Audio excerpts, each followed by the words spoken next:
러너 여러분, 반갑습니다. 다들 그런 경험 있으시죠? 저 멀리 언덕이 보이면, 한숨부터 나오는데, 막상 또 그걸 다 오르고 나면 그 뿌듯함이란. 네, 바로 그 애증의 대상, 언덕 훈련에 대한 모든 것을 오늘 속 시원하게 파헤쳐 보겠습니다. 그래서 제가 첫 질문을 한번 던져볼게요. 러너들이 정말 진짜 하기 싫어하는데 기록을 줄이려면 선택이 아니라 필수인 훈련. 과연 뭘까요? 답은 이미 다들 알고 계실 것 같은데요. 맞습니다. 바로 언덕 훈련이죠. 대부분 너무 고통스러우니까 피하고 싶어 하시는데 사실 언덕만큼 좋은 근력 운동이 없어요. 그야말로 자연이 만들어준 헬스장이라고 할 수 있습니다. 그래서 오늘은요, 이 네 가지 주제를 가지고 언덕 훈련에 대한 오해를 싹 풀어드릴 겁니다. 그리고 여러분의 달리기를 한 단계 업그레이드 시켜줄 아주 강력한 무기로 만들어 드릴게요. 와, 좋습니다. 그럼 바로 첫 번째 주제, 내리막의 역설부터 가보죠. 이게 진짜 이상한 게 내리막길 뛸 때는 숨도 하나도 안 차고 막 신나게 내려오잖아요. 근데 꼭 다음날 아침에 일어나면 허벅지 앞쪽이 막 터질 것처럼 아프단 말이에요. 도대체 왜 그런 거죠? 바로 그게 내리막의 역설의 핵심입니다. 왜 숨은 편한데 근육은 비명을 지를까? 그 이유는요. 내리막을 달릴 때 우리 근육이 평지랑은 아예 다른 방식으로 일하기 때문이에요. 키워드는 바로 심장성 수축입니다. 말이 좀 어렵죠? 쉽게 말해서 내리막에선 중력 때문에 몸이 막 빨라지잖아요.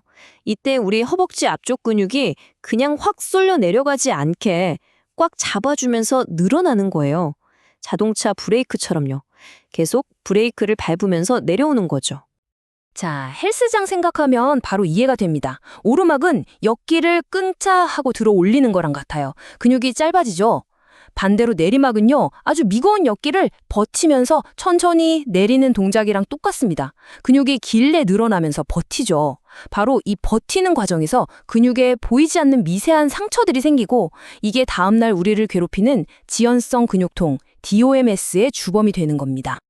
이게 실제로 어느 정도냐면요. 연구 결과를 보면 내리막 달릴 때 우리의 관절이 받는 충격이 평지 달릴 때보다 2배가 넘습니다. 매 걸음마다 내 체중의 2배가 넘는 무게가 무릎이랑 발목을 쾅쾅 때리고 있다고 생각하시면 돼요. 와, 2배요? 어쩐지. 근데 보통 무서우니까 저도 모르게 몸을 뒤로 이렇게 젖히면서 내려가게 되거든요. 이것도 잘못된 거였네요.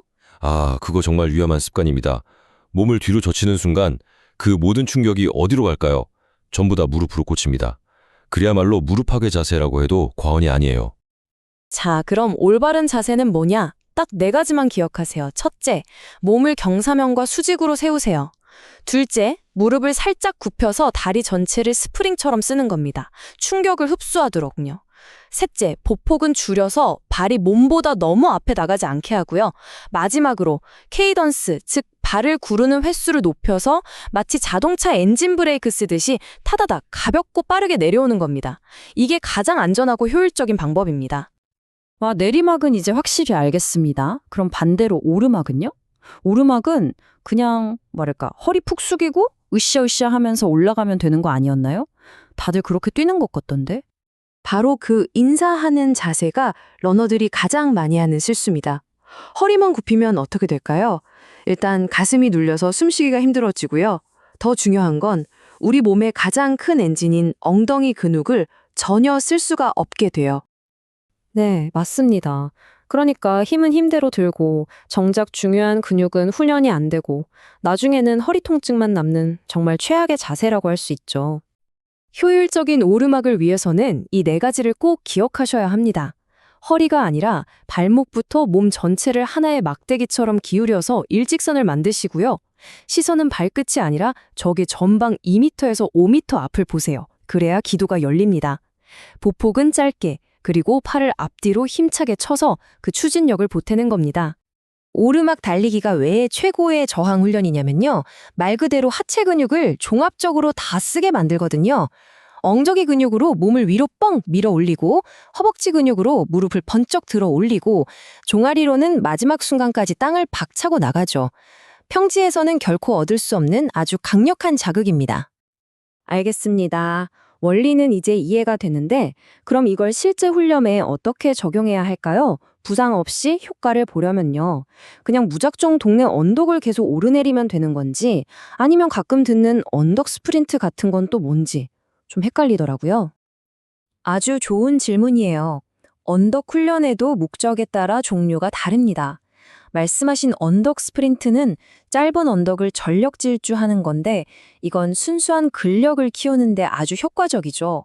하지만 마라톤이라는 긴 레이스를 대비하는 좀 더 종합적인 훈련을 이야기할 때는 이분을 빼놓을 수가 없습니다. 바로 전설적인 코치 아서 리디아드입니다. 리디아드 훈련 시스템에서 가장 중요한 건 언덕 훈련이 하나의 독립된 단계로 존재한다는 겁니다. 보세요. 충분히 유산소 능력을 쌓은 다음에 본격적인 스피드 훈련으로 가기 전에 바로 그 사이에 언덕 훈련이 있죠. 이게 바로 다리 근력을 폭발적으로 키우는 전환기 훈련인 겁니다. 튼튼한 지구력과 날카로운 스피드를 연결해주는 강력한 다리 같은 역할이죠. 이게 바로 그 유명한 리디아드식 언덕 서킷인데요. 그냥 오르내리는 게 아니에요. 강하게 오르면서 파워를 기르고 내려올 땐 아까 배운 자세로 제어 기술을 익히고 심지어 평지에서 지친 상태로 빠른 스피드를 내는 훈련까지 포함되어 있습니다. 마라톤에서 겪을 수 있는 거의 모든 상황을 압축시켜 놓은 정말 완벽한 종합 훈련 세트인 셈이죠. 하지만 여기서 정말 중요한 게 있습니다. 언덕 훈련은 효과가 강력한 만큼 우리 몸에 주는 부담도 엄청납니다. 리디아드 본인조차도 처음엔 주 6회까지 시켰다가 나중에는 주 2, 3회만 해도 충분하다라고 수정했을 정도예요. 절대로 욕심내면 안 됩니다. 주 1, 2회로 시작해서 점진적으로 아주 현명하게 접근해야 합니다. 와, 듣고 보니까 언덕이라는 게 단순히 몸만 단련시키는 게 아니네요. 솔직히 저길 또 올라가야 돼? 하는 그 생각이 들 때 정신적으로 확 무너질 때가 많거든요. 정확합니다. 그리고 그것이야말로 언덕 훈련이 가진 마지막, 어쩌면 가장 강력한 비밀병기입니다.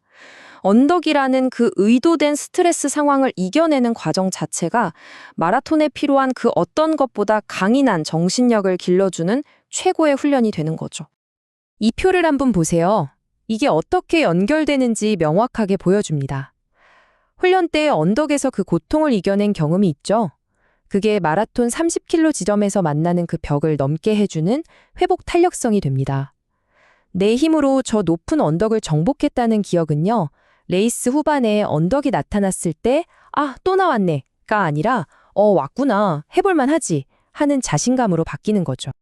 이야, 정말 언덕에 대한 생각이 180도 바뀌는 시간이네요.